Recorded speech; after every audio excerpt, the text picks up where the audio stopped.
For the leaders that you have in place in this city. We're so grateful for their hearts to serve and their hearts to lead. We pray, Lord, that you give them great wisdom and discernment tonight to make the decisions that you would have them to make.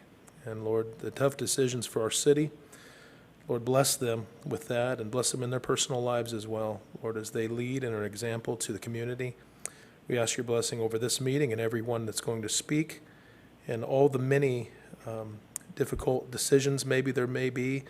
But Lord, we pray also there'd be peace in everyone's heart in unity as we come together as a city at the end of every meeting. And let that be tonight. In Jesus' name, amen.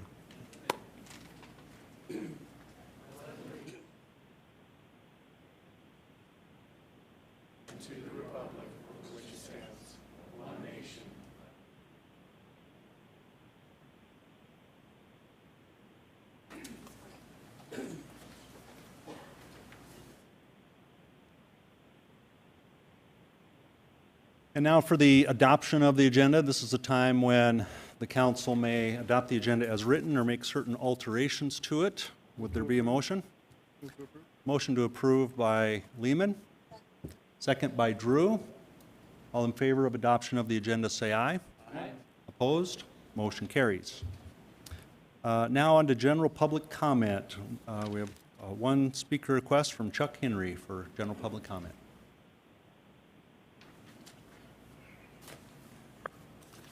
Wrong side.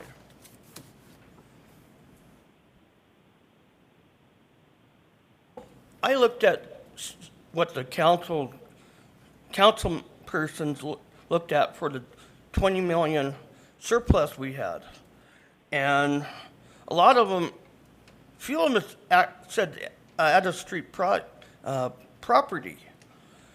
It was purchased a long time ago by the city. And it's really dangerous if somebody breaks in, because it's a dangerous site. It needs to be torn down. So that should be a priority under that, because you got the fire department radios, you got the fire station 1, and then you got the police new precinct out southwest.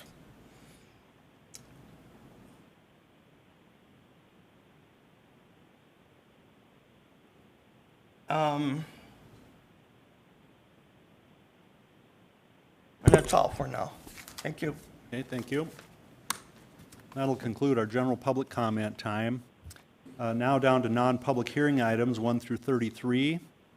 There are no, and then we'll open public comment on items 1 through 25. There are no speaker requests on items 1 through 25. Oh, yes, and we'd like a permanent, not a permanent one, a point of personal privilege from our Ward 1 Representative Pat Jones. Thank you very much, Mayor. I'm going to advertise a bit tonight for an event coming up here in Rapid City that the Kids Against Hunger group is supporting. They have a goal of packing 50,000 meals to send out to areas in the country that have gone through flooding and fires and all kinds of horrible events. Kids Against Hunger is non-denominational, youth-oriented group that packs meals at various places. They have the whole setup where they put rice in a bag, they put the protein in a bag, some flavoring in a bag, the bag is sealed, packed, off they go. The people that receive the meals just boil them in water, and it's a great way to feed a lot of people quickly. There hasn't been a pack event for some time because of COVID, and now they are ready to have one again. So I placed one of these yellow cards at the dais for all of the council people. I put one back there for the media. I have a few extras if anyone would like one. If you or your group or organization would like to participate, the information is on the card. I'll be happy to share it with you. But it's a really unique event to do, to watch all these meals being packed down through a production line.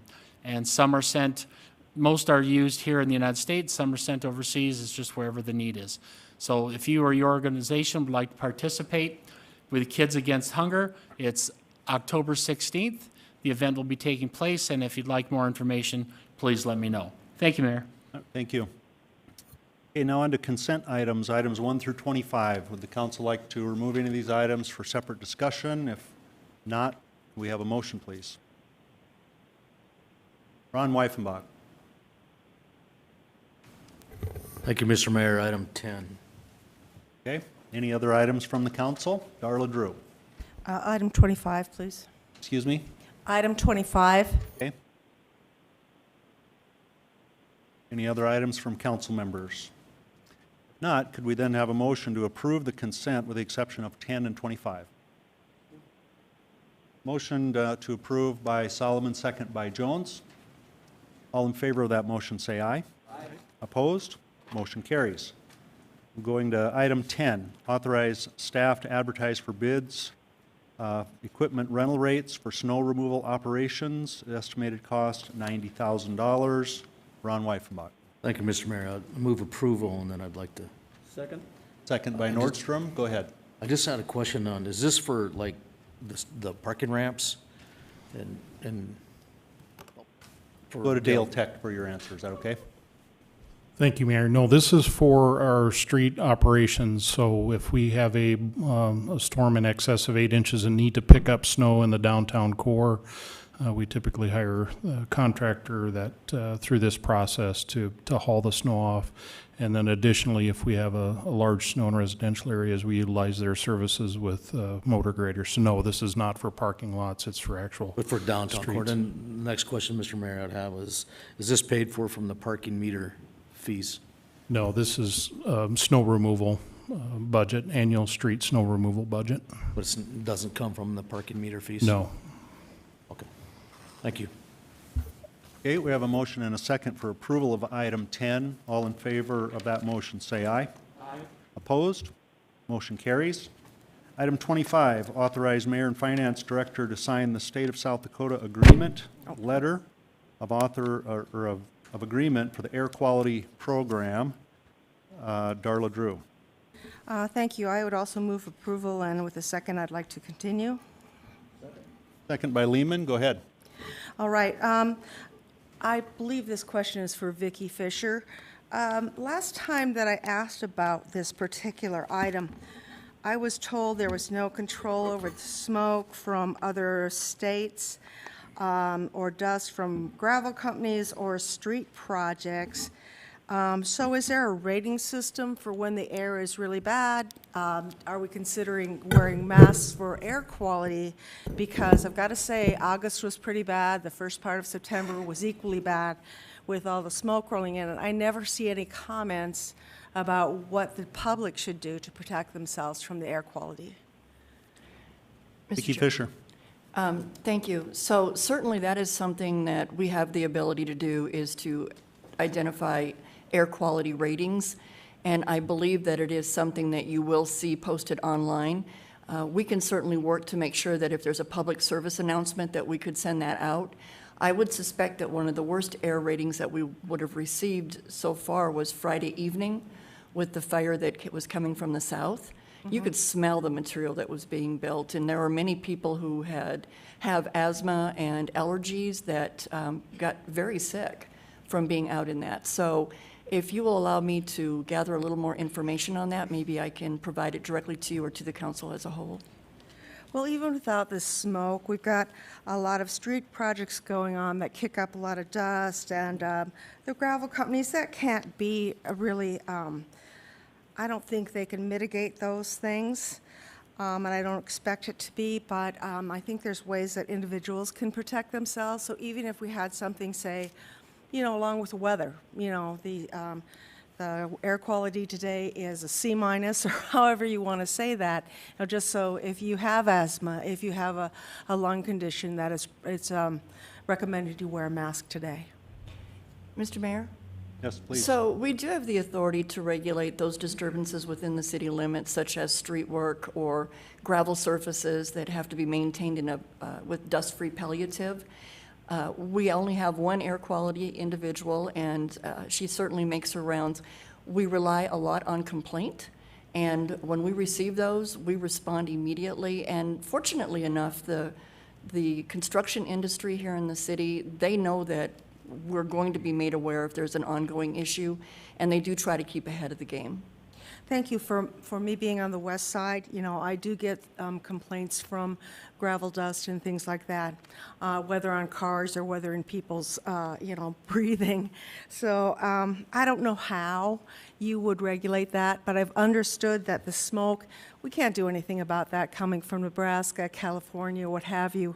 So, but if there was a rating, and I think you answered that enough, so just know that I'm kind of concerned about that at this point. Thank you. Okay, we have a motion and a second to approve item 25. All in favor of that motion, say aye. Aye. Opposed? Motion carries. That'll end the consent calendar. Now into non-consent items, 26 to 33. We have a few speaker forms here for that, so we'll open up the public comment on items 26 through 33. First speaker, Sean Jewett. And all the speakers tonight will have 3 minutes at the podium, and when the item is under consideration, the council may reserve the option of calling you back up to answer more questions if they wish. So go ahead, Sean. I'm Sean Jewett. I'm the president of Ask Me Local 1031. Mr. Mayor and honorable council members, we would like to mirror a statement made by this council. Hey, Sean, go to the other one. Sorry about that. Okay. Is that better? Yes, thank Okay. you. Mr. Mayor and honorable council members, we would like to mirror a statement made by this council about being fair-minded. We also have the desire to be fair-minded as well. As your employees and also constituents, we would like to say thank you for reconsidering and including all employees in the COVID bonus discussion. We all have different responsibilities to serve our fine community as COVID continues to be an issue. We truly appreciate the support of the city because together we must keep our services running and safe despite varying degrees of risk. Because we don't have the option to say no. We must keep the promises you made to protect the health and safety of our community. Again, we are grateful and thank you for your continuing consideration. Thank you.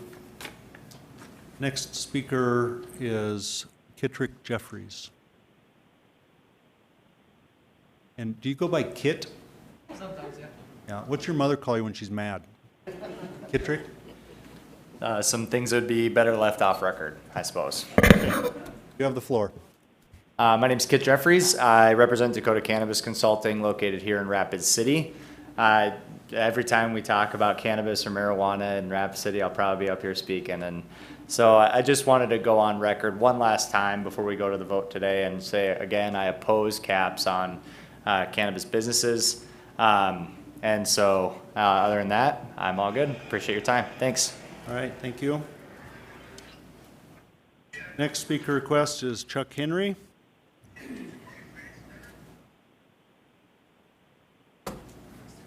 Okay, note 28, I think it's going to be an excellent program that's including all our minority citizens we have in Rapid City, like the blacks, Native Americans, and all those. I would agree with Alderman Evans that the streets in Ward 2, I've seen them, need to be fixed. Besides doing something like on 5th Street. I've been on 5th Street. There's nothing wrong with 5th Street. But we have these separate roads that need to be fixed. Some of them have big potholes in there. If a car tried to run over them, it's going to stop them in place. The stabilization unit at the Cure Center is needed. Helene Duhamel, I appreciate what she's doing for mental health issues. And there's money from the state to help with that. And it's needed. Instead of getting them admitted to the behavioral unit out west, and sometimes they're taken to Yankton. That's Cure East, and the trouble with that is transportation back. Other departments for the city do need that extra bonus because they were involved with the public and other employees, and it could have come down with COVID. and some might have. I don't know. I haven't checked. So they need the extra money like you did for the fire department and the police department. Thank you. All right, thank you. And that'll bring a close to our public comment period, and then we'll start off under ordinances number 26. Second reading ordinance 6506 regarding fiscal year 2022 appropriation ordinance. Motion to approve by Drew and second by Pat Jones. Okay, all in favor of approval of item 26, say aye. Aye. Opposed? Motion carries. Item 27, second reading of ordinance 6505, an ordinance to adopt rules governing medical cannabis establishments by amending chapter 5.74 of the Rapid City Municipal Code. Motion to approve by Jones, second by Drew. And we'll go to Bill Evans.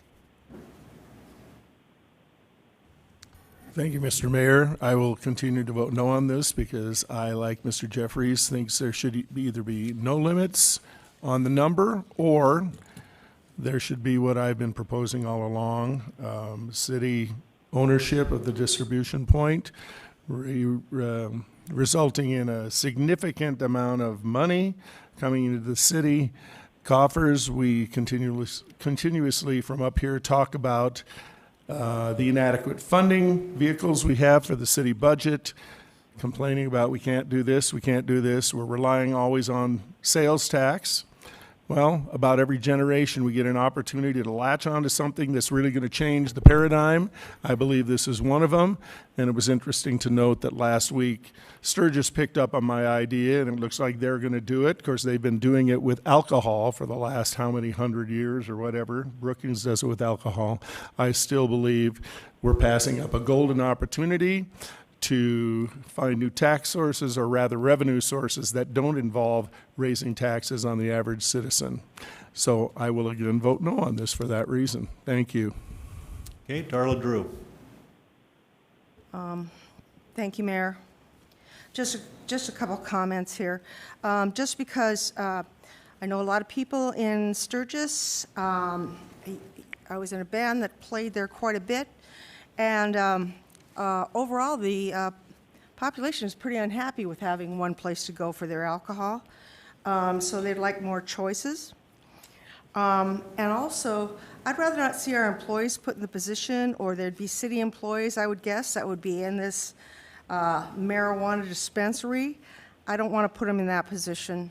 So for those reasons, I will support this for the 15 dispensaries, and let the market rule. Thank you. Okay, Ron Weifenbach. Thank you, Mr. Mayor. I sat in on several conversations in regards to the licensing in the city. Generally, overall, we as a city decided not to try to overregulate it. The people in the community voted overwhelmingly to support medical marijuana. What we didn't want to see happen was a medical cannabis store on every corner, which puts us in a position, because we are doing just 15 licenses and not unlimited licenses, but that's how we came to the number 15. It was, I think, for every 5,000 people or something like that, and I think somebody can chime in if they remember that number. So it wasn't just an arbitrary number just picked out of the air. We tried to stay away from being arbitrary. As you'll see later, there's another ordinance talking about zoning, because we typically, when you leave it up to the discretion of a future council or whatever, if the rules are already set in place, people know the rules. They come here with an expectation to be treated fairly and as the rules are set forth.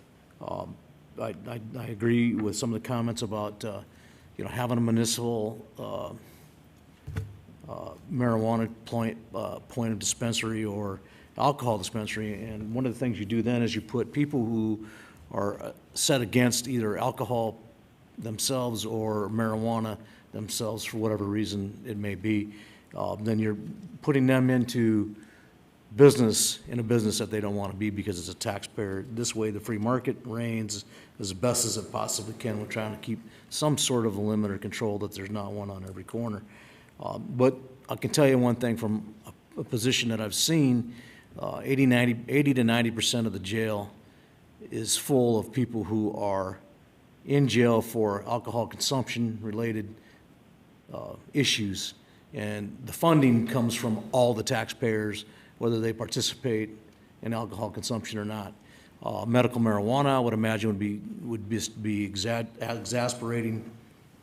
Maybe so not much medical marijuana, but definitely the recreational uses. It's time that we pressure the people in power to allow the counties to tax these items appropriately so that they share as they share in the rewards, because it'll be highly profitable in a lot of cases, except for the fact of the other taxpayers that are paying the bill for the 80 to 90% of the inmates at the jail who have partake, and there's no sales tax available for the county to recoup those costs, so that therefore comes out of the coffers for, as we heard earlier, roads, other human resources.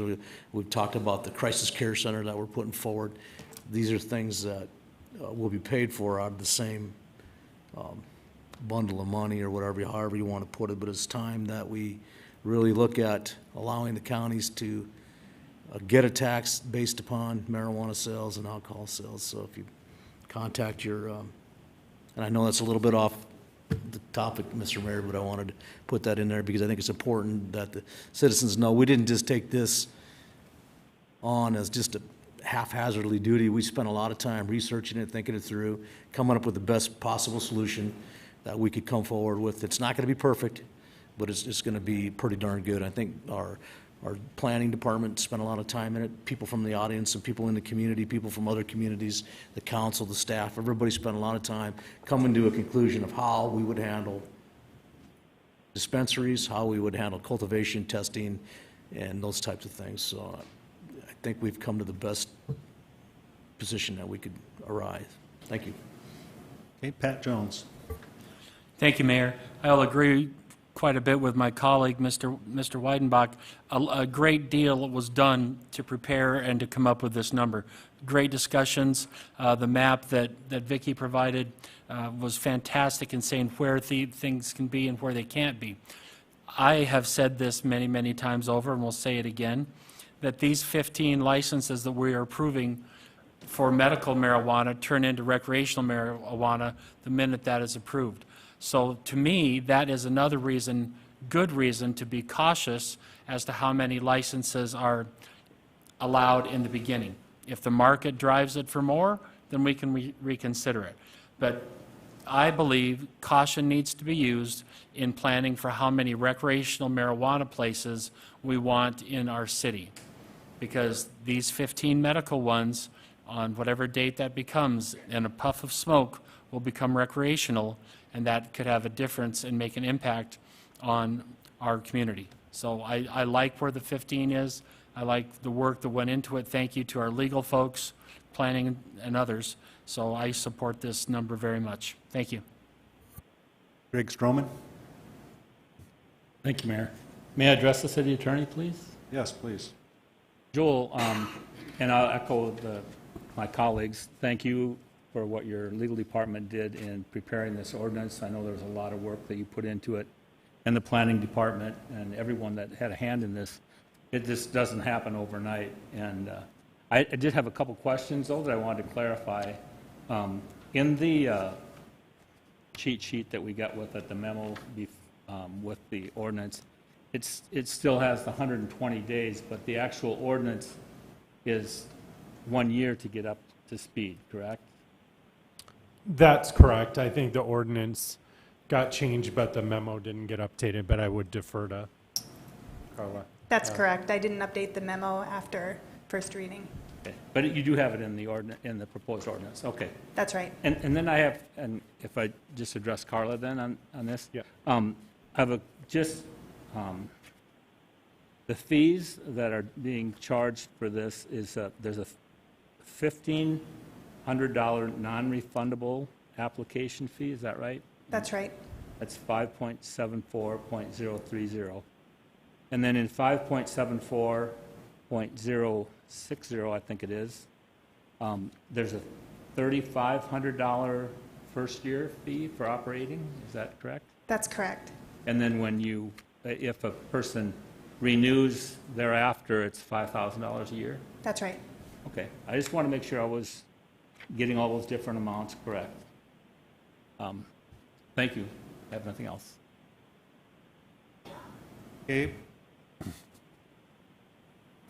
We have a motion and a second on this item. So all in favor of the motion to approve, say aye. Aye. Opposed? Okay, sorry, roll call. We have someone calling in, one of our council members is calling in, and there's some rules we have to follow about how we take votes when it's not unanimous. So go ahead with the roll call, please. Jones. Aye. Lehman. Aye. Solomon. Aye. Evans. Aye. Drew. Aye. Nordstrom. Aye.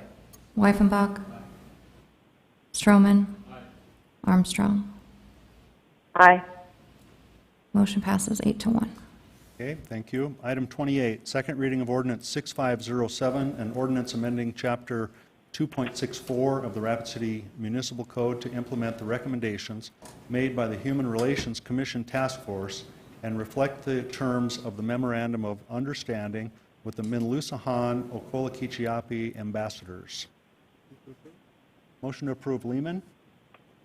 Second, Wyffenbach. We'll go to Darla Drew. Here, there we go. Thank you, Mayor. I am the liaison to this group. They work very hard. They've done a lot to get this HRC up and running. This particular ordinance would take away the legal complications of actually bringing court cases and things like that out of this group and get rid of some of the adversarial reputation that this group has, so it'd make people more comfortable to come forward.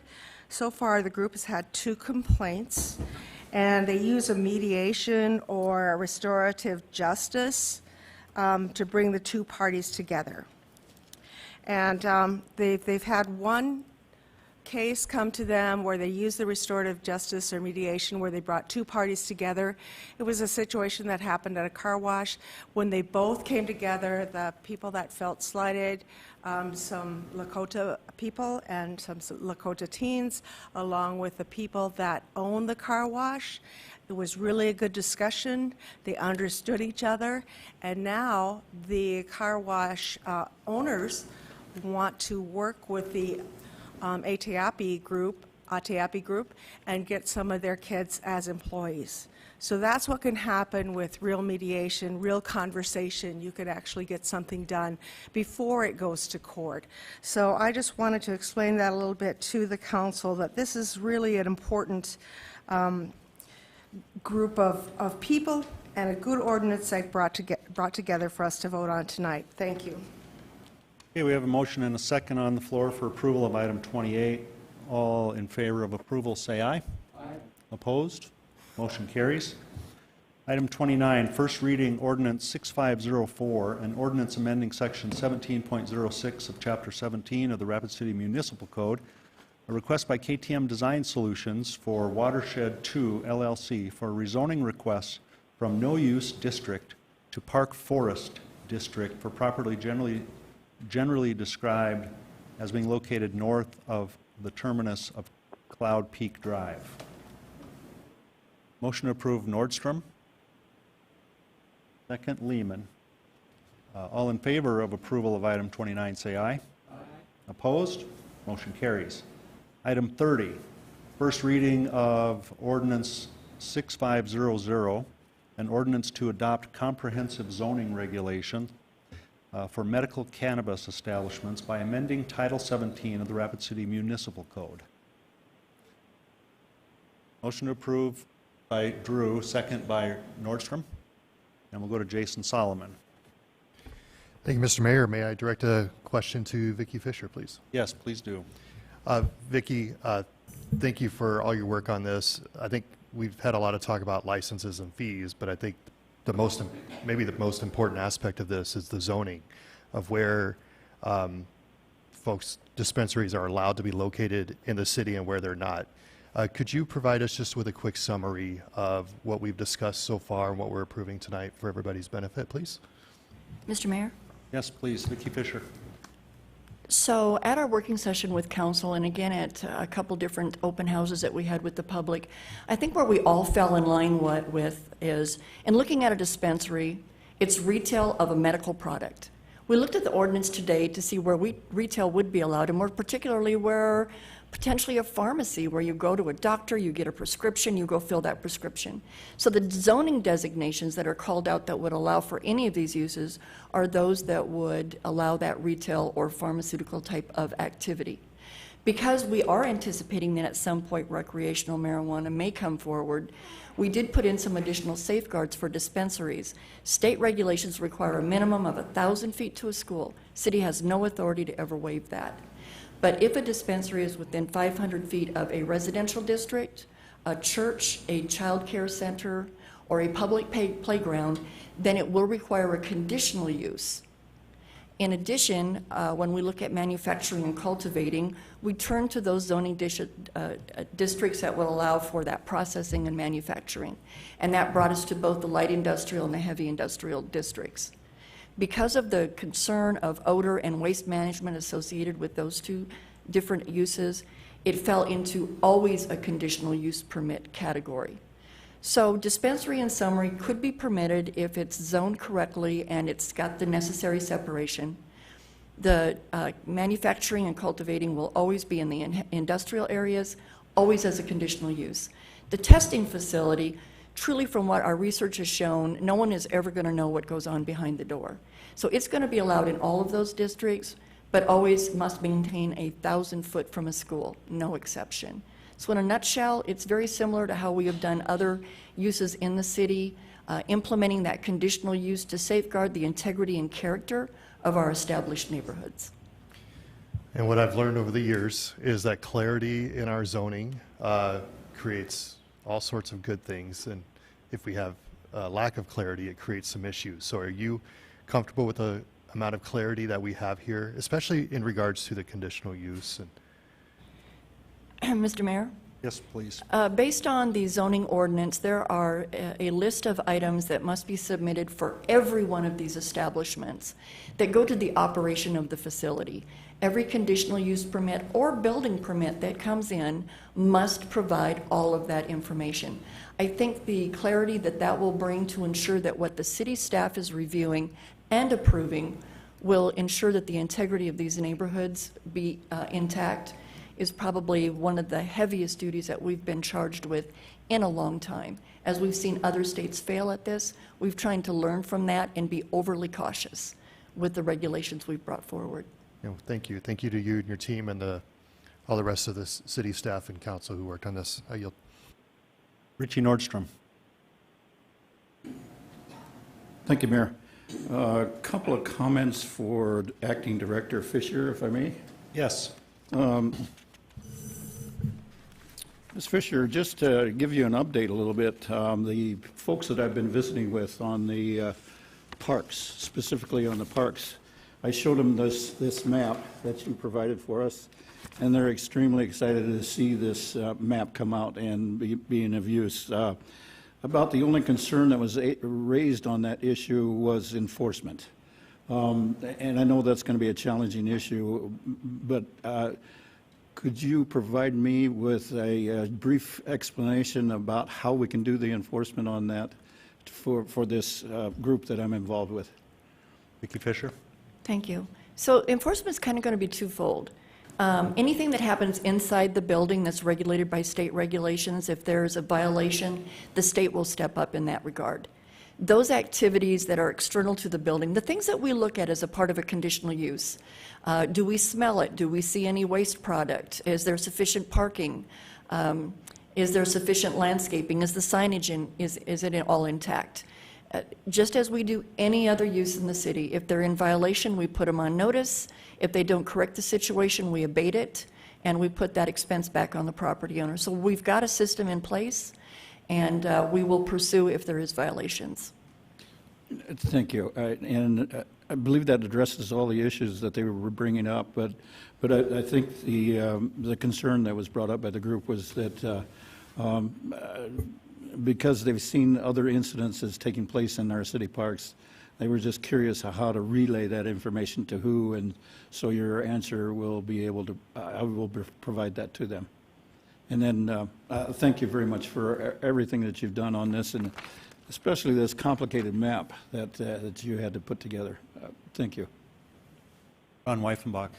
Thank you, Mr. Mayor. And as we went through this process, the state has a really rigid application process that people will have to adhere to get a state license. The city has chosen not to be into that part of it because there'll be internal, they have a seed to sale tracking system that tracks marijuana from the point of being a seed to the point of somebody actually purchasing that marijuana product, from being tested to being cultivated to being, so the cultivation, like the reason we picked just the zoning to stay out of that part of it, they have an extensive application process, and I think I've seen some of the applications are the size of maybe a 2-inch notebook or whatever. They will cover all the things inside the building of the carbon filter systems and those types of things to make sure that the odor is under control, because that's a big issue with marijuana in other states and stuff like that. So, like I said, we didn't do this in a bubble, and there'll be more things as they come out and people start utilizing cultivation dispensaries, testing, those types of things too. But overall, the application process weeds out a lot of it. I mean, it's not just a thing that anybody can get into and grow in a warehouse and be successful. So thank you. And I just, again, I'll reiterate, thanks for everybody to really put together a lot of work. We came together as a team, the legal team, the planning team, the council, people in the audience, people who are in the city. Thank you. Okay, the motion on the floor is to approve item 30. All in favor of that motion, say aye. Aye. Opposed? Motion carries. Under Public Works items, item 31, authorize staff to advertise for 5th Street panel repair, Minnesota to Stumer, project number 21-2657 for $440,000. Motion from Lehman, and a second. Mr. Stroman. We'll go to Pat Jones. Thank you very much, Mayor. I talked about this at Public Works. I always appreciate when money is spent in Ward 1 on streets. Every dollar that goes into streets is much needed. One of the things we talked about was, this project in comparison to many of the neighborhoods especially in and around Grandview Elementary. And I want to compliment the reporter from KOTA who did a great story about it on the news that night. He really took a fair shot and showed a lot of what's going on. Mr. Tech made a very good comment that it's essential that we keep good streets good, and that's a brilliant comment, and I like that. But we also just need to never forget the need for those residential streets in that area to be included in some part of a plan to be brought up to speed. The streets in and around Grandview Elementary are terrible and continue to go downhill, as are many streets in our residential neighborhoods. So I support this project because it needs to be done, but I just ask that as we move forward, we continue to look at the residential areas and keep those in the plan as well, because they're vital to our neighborhoods. Thank you. Darla Drew. Thank you, Mayor. I'd like to remind Councilman Jones that there is a plan. It's called the Cip 5-Year Plan, and it talks about all the roads that will be done or all the repairs that will be done over a 5-year period. That does fluctuate sometimes depending on an emergency situation or something that needs to be addressed right away. I would also add that there are streets in every ward. I'm in Ward 5, and certainly a lot of the streets around West Boulevard are the oldest streets in the city. So, yeah, we all have those kinds of things, but I think our arterial roads are the premier concern of most of us, and we'd like to see those. I mean, if they're getting a lot of traffic, they're the ones we have to take care of first. Thank you. Greg Stroman. Thank you, Mayor. Once again, I'm in the unenviable position of agreeing with Ms. Drew, but I do think that, just kidding, the arterial roads are a priority. I mean, they take the bulk of the traffic, and those are the roads that we have to keep up with. And Ms. Drew is correct that all of us in all of our wards have streets that we could look to say, wow, I'd like to see that one fixed. It would sure help our neighborhood if this one would get repaired. And there's limitations on what we can do, but I would challenge the council to always keep mindful of that. We've had so many distractions over this past year and a half, and I'd like to see a focus, and as Ms. Drew pointed out, we do have a CIP plan that has a schedule for these repairs. And I appreciate what Mr. Tech has done with the Public Works Department and his planning, and I think we need to stay the course and try to keep the focus on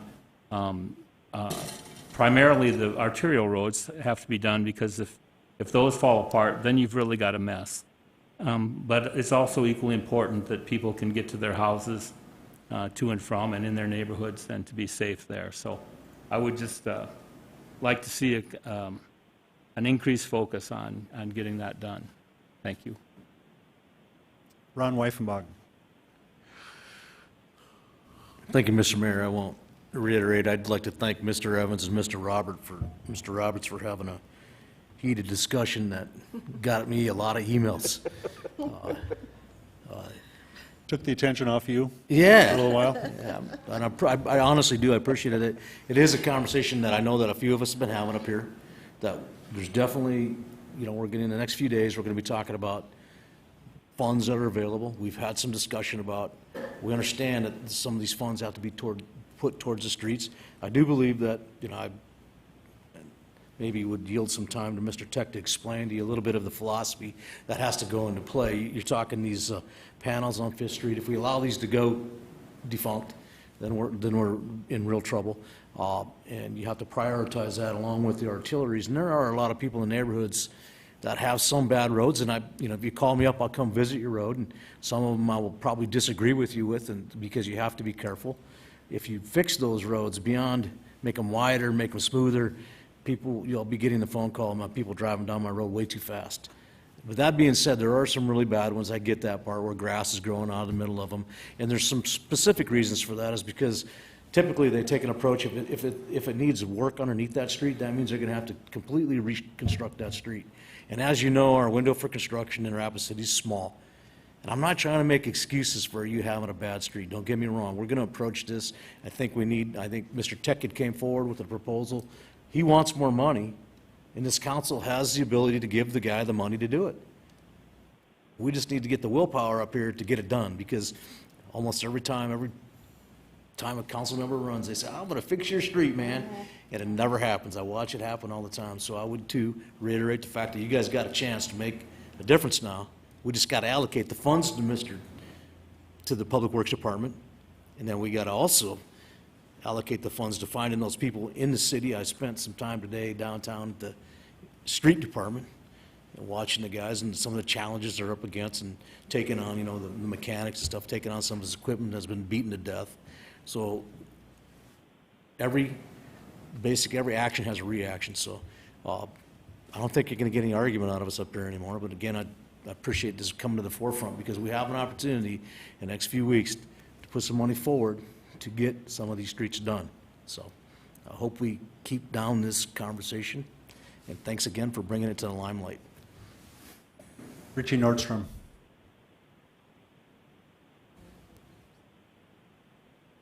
Thank you, Mayor. Basically, a question for Mr. Tech, if I may. Yes. Mr. Tech, this is an ongoing annual project that we do with this funding source. Am I stating that correctly? That is correct. A number of years ago, we identified our arterial roads, our concrete roads, and we need to allocate money every year for the continued maintenance, if you will, of those roads, so that, as I've said 100 times, we can keep our good roads good. So yes, this is an annual funding source that we use, and our primary target for this is our arterial road repair. And Mayor, one more follow-up, if I may. Yes. Mr. Tech, do I understand it correctly that we have different technology coming soon that will be able to do grading of our roads rather than a subjective comments? Is that being contracted out, or can you explain a little bit about that? Well, I wouldn't call it earth-shattering technology. Okay. Over the last I hope I didn't use that word either, earth. No, Anyway, over we the don't want to last see the earth move that much anyway. right, over the last decade or so, what we've done is every other year we evaluate every road, every mile of road that we have in our community. And what we do is we send a team of 2 people out, and it's always the same 2 people, and they come up with a pavement condition index, it's called, and that's per published guidelines from, I believe, ASHTO or one of the DOT organizations. Well, this year the cost of a fancy van that drives up and down your streets that does this via camera and I won't say artificial intelligence, but utilizing the technology of cameras and a road rating system. We're going to try that this year to see how that technology compares with our manual rating that we've been doing for a number of years. I suspect it'll be pretty darn close, but we'll see. Thank you, I appreciate it. I yield. Bill Evans.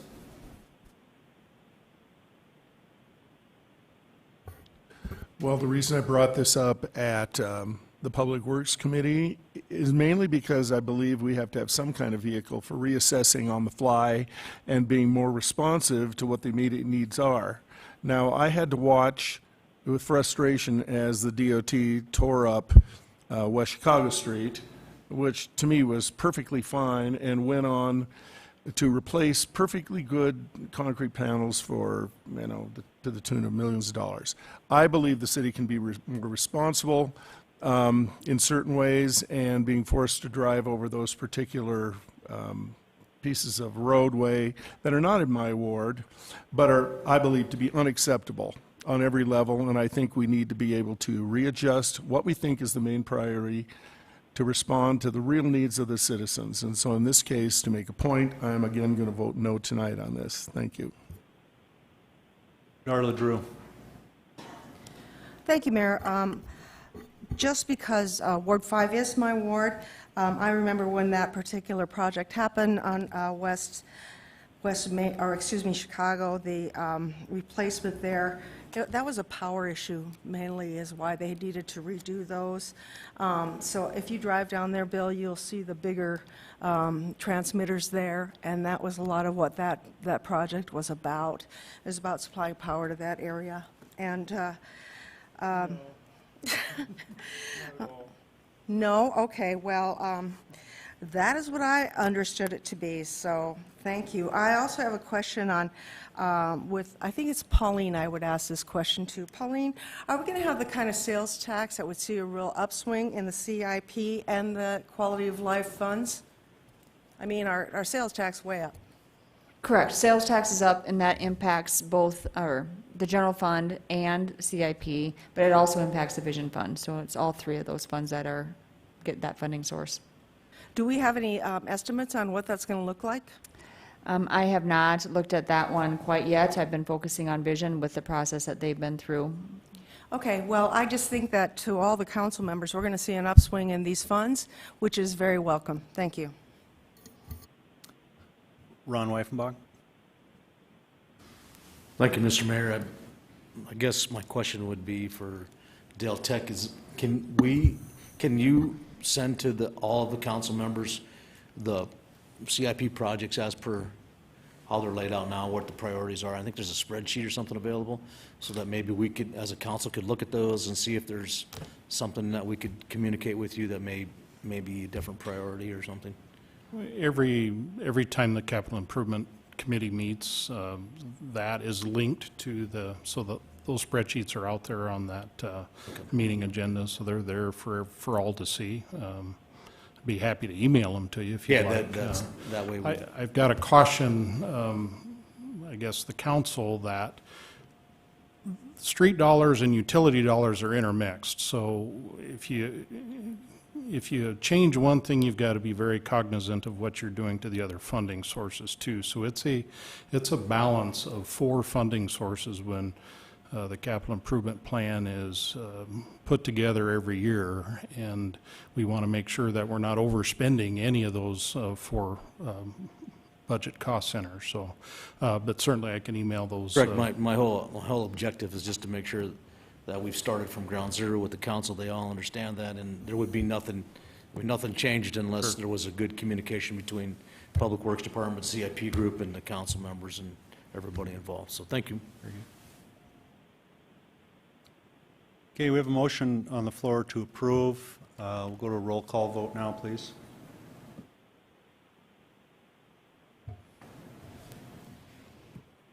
Stroman, Aye. Armstrong, Aye. Jones, Lehman, Solomon, Evans, Drew, Aye. Nordstrom, Aye. Wyffenbach. Motion passes 8 to 1. Okay, thank you.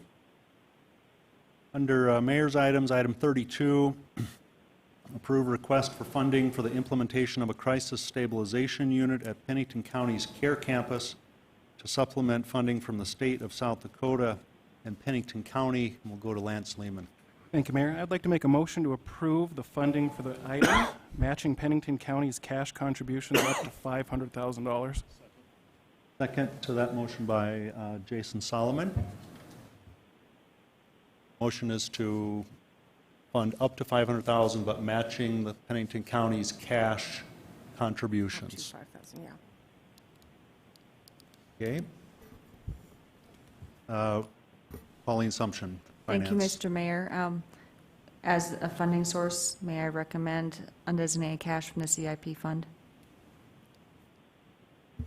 Want to make that part of your motion, Yes, I'll make that Mr. part of the Lehman? motion. It'll come from undesignated cash CIP. and CIP. Okay, is that okay with the seconder? Okay. Okay, that's included into the motion now. Darla Drew. Thank you, Mayor. I've got a question for Pauline Sumption, please, Director of Finance.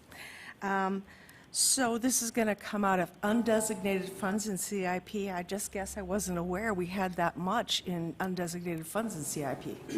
As of the end of 2020, we had about $800,000 in undesignated cash in CIP. We had previously talked about it for some other purposes, but this is what's coming forward, and it's better, it's a more suitable funding source than from the general fund undesignated cash. As a person that sits on CIP and sees a lot of these projects that might come in $300,000 or $400,000, I'd really like to see us not end up with that much cash in CIP at the end of the year. I think we could really use most of that money to take care of some important requests from either buildings or roads. So, but I'd have no problem with it coming out of undesignated cash as long as it's not coming out of surplus funds. So thank you. Okay. We have a motion and second on the floor to approve item 32. All in favor, say aye. Aye. Opposed? Okay, motion carries. The item's approved, matching Pennington County up to $500,000 in a cash contribution. Okay. Moving on. Item 33. Authorize $500 COVID bonus for non-public safety city employees who worked in 2020 and are currently still employed by the city. Richie Nordstrom. Thank you, Mayor. I'd like to change that motion to be $1,000 instead of $500. And the undesignated cash would be the funding source. Nordstrom makes a motion to make this bonus $1,000, and it was seconded by Darla Drew. Okay? Mayor? Discussion. Thank you. If I may yield, hold the floor. Yes. The concern that I have in listening to a little bit of the discussion that I heard from the Legal and Finance, my concern is that if anything less than $1,000 is given to the non-public safety employees, we'd be making them second-class caliber of employees, and I'm not as supporting of that.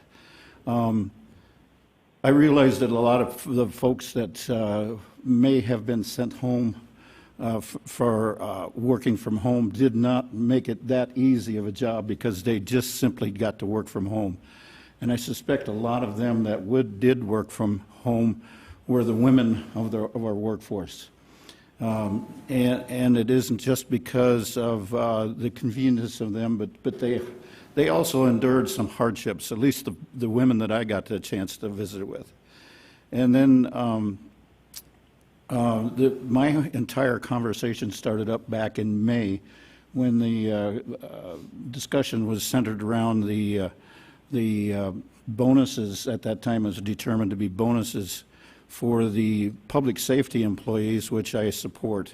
But I also wanted to see this happening with the bus drivers as well, because there was a number of those employees, and if I have the correct number on that, there was six of our transportation employees who were exposed to COVID and then came down with the COVID virus on top of that.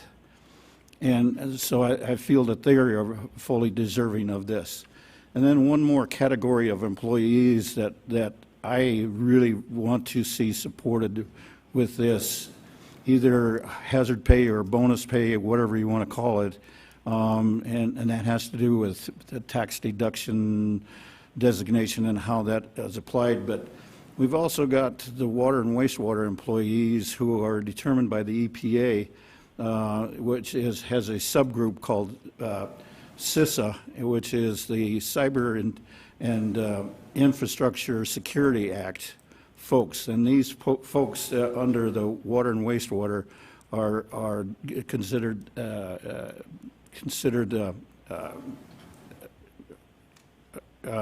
essential employees is the word I was looking for. And then all the other employees deserve this as well. So I just don't want to segregate or put a group of employees that work for us who do a fine job. As stated with us earlier, they showed up for work every day. And in some cases, when they took their work home, sometimes they had to go back to the office to pick up additional files to take home to work on. So it wasn't that convenient for those folks either. So I feel and really hope that the council will support the $1,000 payment for the folks that are non-public safety employees. Thank you, Mayor. I yield. Pat Jones. Thank you, Mayor. If there was ever a project that fit the category of the road to hell is paved with good intentions, this one would be it. This started off as a way to acknowledge public safety for the extremely high level of dangerous work done during COVID. Not to say that there aren't other departments that had dangerous things to do during COVID and still do. But that's what took place. From that time to now, I have seen so many things take place that I'm sitting here very baffled as to what to do. I've had every email that's come into my city email box from the citizenry of this has said, absolutely not. Nobody deserves a bonus. Don't be paying out any bonuses. I didn't have a job during COVID. How come you're giving those people bonuses? There hasn't been one citizen email in support of this. It's just fair to share that with everyone here. When my colleague, Mr. Salomon, brought up the idea of the bonus or of the hazard pay for police and fire, I supported it 100%, and I still do. I've had city employees who have said, thank you for offering us something. But I've had a lot of city employees who have said, well, if you don't give us 500, then we're going to quit. Or if you don't give us 500, or if you don't give us $1,000, we're going to quit. Or if you don't give us $1,000, we're going to do this or we're going to do that. Now that kind of behavior I find offensive. And it has no place. And it's not many, but it's enough that have put this thing into a shadow. And the actions of a few could impact this for the many. I'm not going to use the word greed, although I'm going to say it out loud. I know there's history between some city groups and public safety. Maybe always thinking public safety is the favored child and they get more and everybody else gets left out. I know that that exists in some of the history of our city.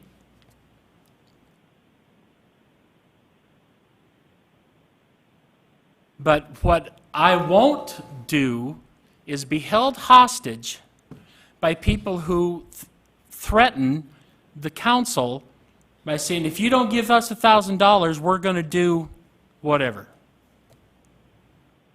I didn't buy into it when I was a principal. My daughter knows that that's not the way to get anything from me. And I am very, very challenged by that right now. So for those people who took that approach, shame on you. But for those of you that talked, called, emailed, whatever, and we had wonderful conversations, and there's been a lot of you, thank you. Because my support for those city employees is tremendous. And it's because of those people, the gentleman who spoke tonight, class act. The other people who have called me, a lot of them, are class act, and we have tremendous people. And it's because of folks like you, sir, and others, that I will vote in favor of the $1,000. This is, no citizen that is emailed has said to do this. They've all said this is wrong. And yet I'm sitting here saying I'm going to support it. Because I think our employees deserve it. But I ask that you take it to heart as to what it's for and realize what has gone on around us and acknowledge and appreciate what's coming forward rather than play poor me and demand and say, if I don't get this, if I don't get my way, I'm going to walk away. Now, these are some kind of harsh things that I've said, but this is exactly how I feel. I applaud our city employees who have done their work and have done it so well. And I am glad to come forward with this extra money. But for those of you that acted in an embarrassing manner, I ask you to rethink what you've done and what you've said and try not to do that in the future. Thank you. Jason Solomon. I don't know what to think of that. I will say how I feel. I feel grateful for the city employees that we have. Coming from a business background, sometimes I do get a business mind up here, and that can be great in government at times, and sometimes it can be challenging because government operates like a business in some ways, but in other ways our goal is not to make more money. Our goal is to save taxpayer money. A long time ago I learned that when building a business, though, that you don't build a business, you build people, and the people build the business. That is actually the secret to all successful organizations. Whether I was in the military, that was part of it. In business, that's a part of it. In ministry, that continues to be a part of it. That's all about the people that you have that makes your place special and great. And obviously, in the spirit of hazard pay, we wanted to acknowledge what folks did going above and beyond, putting their lives at risk. Hazard pay, in case you want to know what I was thinking of, are basically those who are in routine close contact with the public for extensive periods of time, maybe 15 minutes or more, as we know with COVID. That was the nature of that. And Anybody who would qualify for that, I would have been okay with as I've thought more about this. But I've mentioned at our committee meeting that in business, I've given bonuses and incentives. If you work for me, I try to take care of you, as long as you do good work. And what I've found is it helps greatly with retention as well as recruitment. On average, it costs about $15,000 to replace and train a new employee. So I think of this in terms of as an investment. It's a good investment to take care of your people. It's also good to appreciate everything that they've done, and I certainly do appreciate even the non-public service city employees that we have. Many of them work hard. Everybody I've spoken to about it has been absolutely respectful, so I'm sorry that your experience might have been differently, but I appreciate those who reached out to me in a respectful way. It's been good. Quick question, Mayor, for our HR director, if you don't mind. Yes. Nick Strout, with the $500 bonus, if you don't mind coming to the podium, one of the things I wondered as a caveat, just as a compromise for the council to consider, is that for those that if we said all city employees would get $500 COVID bonus, but for those who may have put themselves more in harm's way, as the definition I gave, kind of close contact with the public for an extensive period of time, would it be very difficult for you to do the additional $500 for those who maybe were in more hazardous situations versus others, or does that create a whole new set of challenges that's difficult to navigate? Well, thank you for that. We did try that at one point, and I want to say, and I can lean on the other directors to talk about this, but it was in the spring. We attempted to start to dissect who maybe would qualify for hazard pay and who wouldn't. And then we threw the bus drivers in there, which Richie talked about. And then there were more people. There was our wastewater, our water folks. So if we were required to do that, I think we could do that. It would be an exercise. But we abandoned that at a certain point because it was so subjective and we were pitting people against each other, and it felt, it didn't feel right. We were pitting one department against another, and then everybody was advocating for their own folks, which they should do. Everybody needs to advocate for their own people because that's their job as a director. And so could we do it if we were forced to do it? I believe so, but it didn't feel right at the time, and it's difficult when you're asking these people that are sitting up here to spare some of their people and advocate for others. So I don't know if that answers your question or not, and I'm sorry if it doesn't, but we tried it at one point and it didn't feel right, so we moved on from that point. And I understand the difficulty, but your presentation when you gave it about COVID funds, this is separate from the COVID funds, was $1,000 for public safety, $500 for everybody else. That's sure. And how we arrived at that, again, is to your point, is that we were sending police and fire and medics and people into situations where they couldn't control, where we were mitigating circumstances for the rest of our employees. So we were putting up... With the exception of bus drivers, for sure. Yep, with the exception of bus, thank you. And so, but again, when you got into who within public, because I'm not going to put Dale on the spot, but who within public works are we mitigating these circumstances for? We're not doing it for bus drivers. They have to experience this. But other people on different levels are doing it as well. So it was tough to draw that line. And so, again, we made that choice at the beginning because we were putting fire and police and medics in harm's way. We didn't include bus drivers, which is probably an oversight at the time. But we were operating, it was the Wild West back then. It was an unknown. And so we made the choice back then, and I guess we had to stand by it.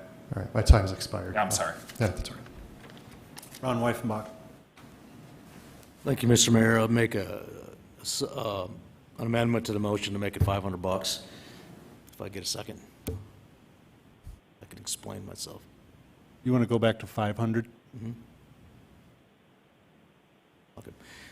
I think the proper way to handle that, and I could be corrected, but the proper way to handle that would be to dispose of this current substitute motion, and if that fails, that will go back to 500. A clarification for the motion maker.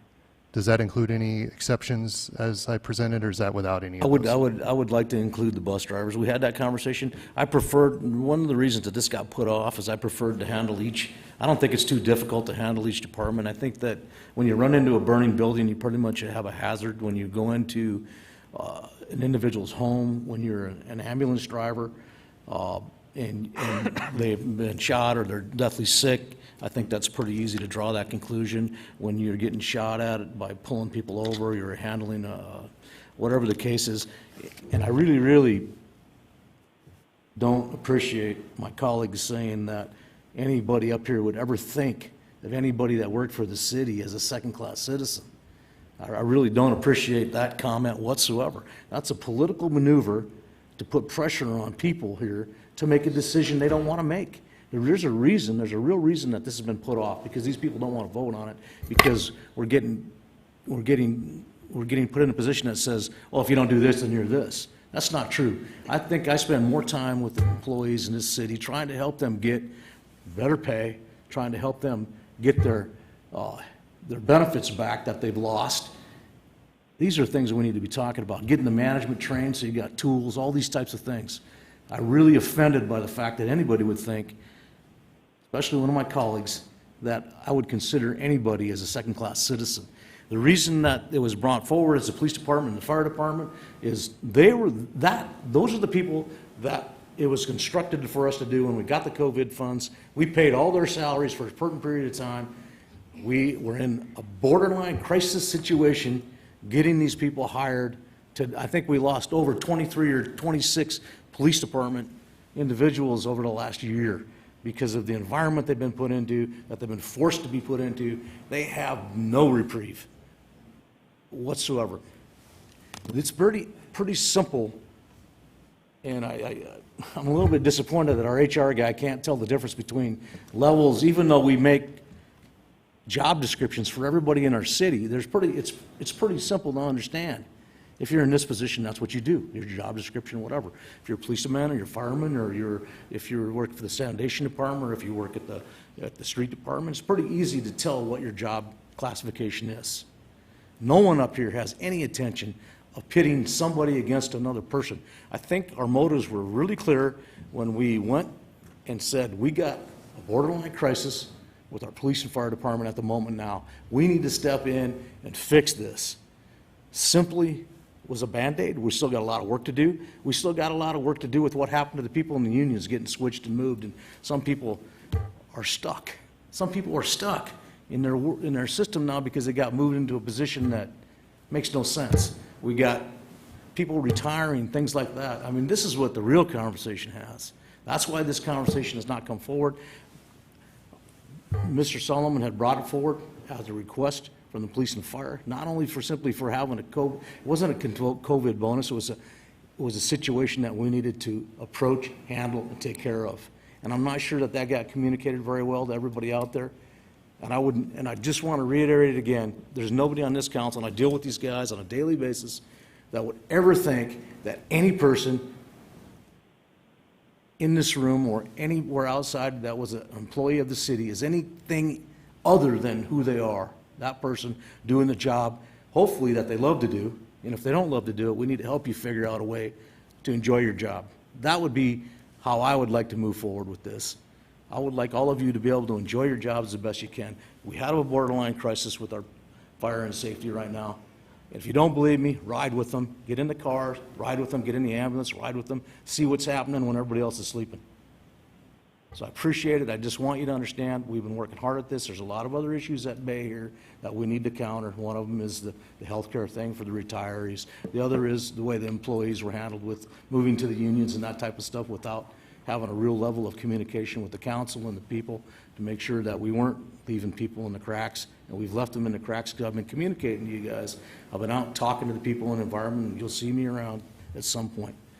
I appreciate that, and that's where I'm at on it. Thank you. Darla Drew. Thank you. I really wasn't going to speak on this tonight, but I feel really motivated to do that. I would say that our firemen and our policemen are always in a hazardous situation. This is not new to them. This is something they do all the time as their job. I would say the other people employed by the city probably don't have as much experience in it. This was new to them. And Councilman Weifenbach was not here while we had a lot of the COVID discussions and the mask discussions, and we were berated as a council for maybe an hour and a half to 2 hours before our meeting started. This was not a pleasant situation for us either, and I can only imagine that our city employees, people down in the finance department, people in public works, the people that take care of the solid waste, they were also accosted by people saying, why aren't you doing your job? You know, I think that there was a lot of problems with people being able to do their job during COVID. I would say maybe the firemen and policemen were the most prepared because that is their job, to handle hazards. So, you know, I changed my mind on this, and I got to say it. You know, I didn't feel this way during our first discussions, but I have talked to enough people myself, and I know that this has got to be handled in a different way, and the only way to do this democratically and fairly without, I don't think anybody's a second-class citizen everywhere. I think they're all first-class citizens for being here and doing their job and not calling in and saying that they had to stay home, because there's plenty of reasons to stay home during COVID.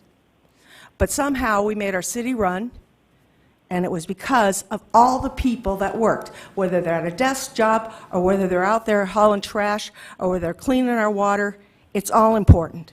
So I'm sorry I'm a little bit passionate on this, but it seems to me that everybody here that worked during that whole period should get $1,000, no questions asked. Thank you.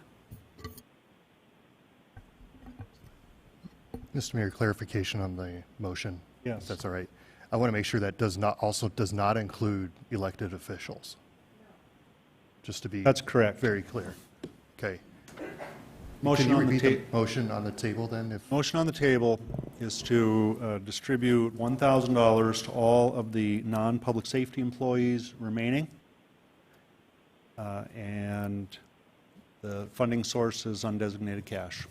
Mr. Weifenbach's substitute motion, that doesn't... We're starting out with a substitute. The $1,000 is a substitute. Oh, gotcha. The agenda item was for 500, so we'll dispose of that. If it passes or fails, we'll know how to go from there. Everybody understand what's on the table right now? 1,000. So we'll take a roll call on this. This is to give all remaining city employees $1,000. Roll call, please. Lehman. Drew. Yes. Nordstrom. Yes. Evans. Stroman. Armstrong. Yes. Jones. Yes. Solomon. Weifenbach. Motion fails 5-4. Oh, I'm sorry. I'm sorry. Let the record show John Roberts showed up 5 minutes ago. Okay. And he'll need a vote on this as well. Okay. Roberts. Motion fails 6-4. Okay, so now we're back to the original agenda item, which is $500. And let's just go to a roll call. Now the motion on the table is for $500. Mr. Mayor, a clarification, did Mr. Weifenbach put a caveat in there for bus drivers? Did I hear him say? For the bus driver. Okay. All right, so let's treat your motion as a substitute motion, Mr. Weifenbach. Can you state it, please? Go ahead. Here, got it. Motion to pay $500 and $1,000 to the bus drivers. Okay, all remaining city employees $500, but the rapid RTS bus drivers $1,000. Correct. Okay, everyone understand that motion? Okay, let's don't take too much time here, Mr. Jones. We've all spoken already. Thank you. I'm shocked, disappointed that we're leaving out solid waste, sanitation folks, and this. They most certainly need to be involved. Okay. Motion on the floor is 500 and 1,000 for bus drivers. Let's go ahead with a roll call vote, please. Armstrong. Aye. Jones. No. Lehman. No. Solomon. Aye. Evans? Drew? Aye. Nordstrom? No. Wyffenbach? Roberts? Stroman? Motion fails 6-4. That motion fails 6-4. Now, just to make sure we've beaten this thing thoroughly, I want to go back to what is stated on the agenda, and that is $500 COVID bonus for non-public safety city employees who worked in 2020 and are still employed by the city. Okay. Okay, we have a motion and a second on that, Solomon and Jones. So let's go to roll call on that, and this will be our final vote on this item. Drew? Aye. Nordstrom? Aye. Wyffenbach? Roberts? Stroman? Armstrong? Aye. Solomon? Lehman? Jones? Evans? Motion passes 6-4. Okay, motion passes 6-4. Thank you all for being here. Appreciate your time here, and we're going to move forward. Okay? All right. Now, moving on, public hearing items 34 through 40. We have no speaker requests for these items. And so we'll go to consent public hearing items 34 through 39.